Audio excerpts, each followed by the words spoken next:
Hello, my name's Pamela Crowe.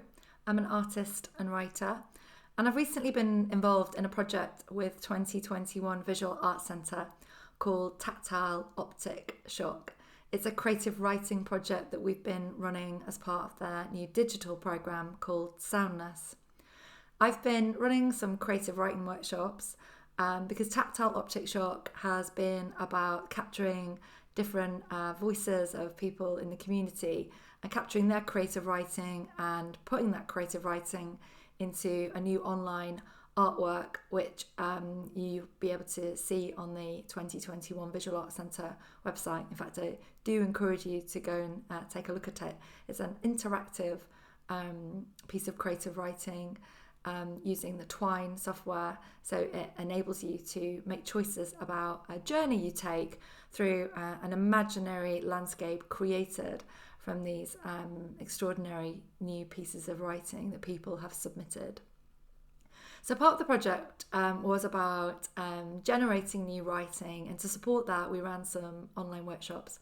So I'm just going to share with you today a couple of the prompts we used in those creative writing workshops in case you're an experienced writer and you're just looking for new ways to write, new ideas.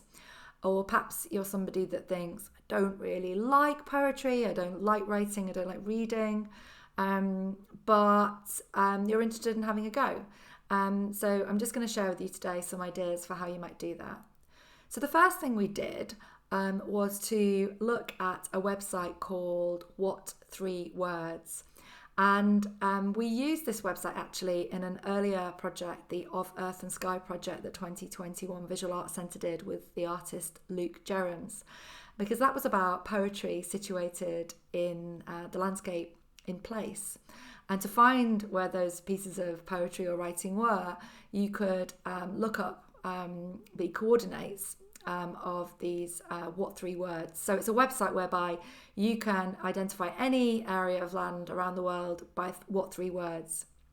And I introduced that into this project because I thought I find, even though as a writer I love words and I love trying to think of new ways to say things, often I do tend to have probably quite a limited vocabulary and reuse a lot of the same words. I'll read back stuff I've written and think, oh, Pamela, there's that word again. You really like that word. So I think we all benefit from having kind of new words kind of injected into our vocabulary. And the What 3 Words website is a great way to do that. So I would suggest to you, think of a place you've been to that you really enjoyed. Maybe it's somewhere from childhood or the past. Maybe it was a holiday, or maybe it's somewhere you've never been, but you've thought, gosh, I'd always wanted to go there. Type it into the What 3 Word website or app, and it will generate these What 3 Words. So I had a look earlier. I grew up in Stockport, just south of Manchester, and I looked up Stockport train station, and it generated 3 words. I think they were eagle and admire, and I can't remember the other word, but I can see a ruler just across the kitchen from me. So I'm going to say those are my 3 words. And then take those 3 words, and without thinking about it too hard, just write a sentence with each of those 3 words in it. So you end up with 3 sentences. They can be as short or as long as you like. They can be literal, so it can be, I saw a ruler, or it can be thinking quite imaginatively about those words. So let's take eagle, my word eagle. That makes me think of deserts, places I've never been, North America. So immediately I'm transported to somewhere that if I'm just writing about that, I'm describing it, is something I've never written about before. The word admire, that makes me think of my favourite book, Pride and Prejudice by Jane Austen, and the hero, Mr. Darcy, and the heroine, Elizabeth Bennet. So that makes me think more about kind of a love story or a love poem. And then the 3rd word, which I just kind of glanced at in the corner of my room, was ruler. And I think of, school, pencil case, I think of things like that, but also ruler as in maybe a monarch or a king or a queen. So just with those 3 words, already my mind has gone to places that I was not thinking about, 30 seconds, 60 seconds ago. And then the second exercise, the second prompt, is to, it's still based in place, it's still about location, but it's actually about objects that you can see wherever you are at this point. So I'm looking around my room now. I can see some pencils in a jar on the windowsill. I can see a glass of water, and I can see a food mixer. So I've got mixer, I've got pencils, and I've got water. There's 3 words. I'm going to add in 2 more, so I've got 5 in total. I can see a mirror, and I can see a blind. So those are kind of quite domestic objects and things I can see. But again, I'm going to think of a sentence where I put each of those words into it. And when I've done that, I'm going to put those together with my what 3 words. So I've suddenly got 8 sentences that I've never written before, just based on kind of a flight of fantasy, if you like, using the what 3 words about where Stockport train station is, but also about objects I've got in my home around me.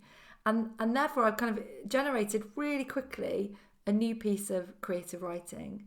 It doesn't have to rhyme. I'm really keen to encourage writers to rhyme if they enjoy rhyming. You know, some people really love rhyming. Some people hugely enjoy kind of the puzzle, the conundrum of finding words that match. And there are loads of kind of websites you can go on that will help you think of rhyming words. But I don't always write rhyming words in my poetry, in my text. I sometimes get teased by my friends for not rhyming. They say, shouldn't a poem rhyme, Pamela? And I think, not necessarily. So don't worry about that. Also, you know, think about kind of the tones and sounds of words. They don't necessarily need to rhyme, but they can kind of nod to the sound of a word maybe 3 or 4 sentences ago. And so there are many ways in which kind of a piece of writing can kind of take on a rhythm or a musicality. And I'm not a musical person, but I think poetry is kind of a really musical thing. I think the sounds in that words make when we say them or hear them in our head are kind of very, very beautiful. And that's why the project's called Tactile Optic Shock, because it's about us exploring really kind of sensory use of words and allowing words to make different sounds, allowing us to recognise the shapes and the colours of objects in our home. Part of that absolutely is also about our own voices and the uniqueness we all have in them, not just about kind of the time of life we're at, but also about where we're from.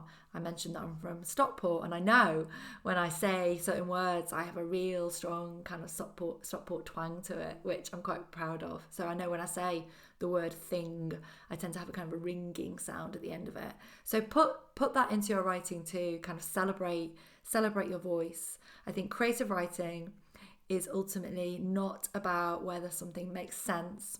It's not about something being marked or judged or whether put into print, but it's about the sharing of your voice, the things that are in your head, however kind of imaginative or mundane they are. They all have an immense value because of that point at which you are writing something down that has never been written before, and I think that's really exciting. So I hope you have a chance to look at Tactile Optic Shock on the 2021 Visual Arts Centre website, and I hope you get a chance to explore some creative writing with the prompts I've shared with you today. Thank you.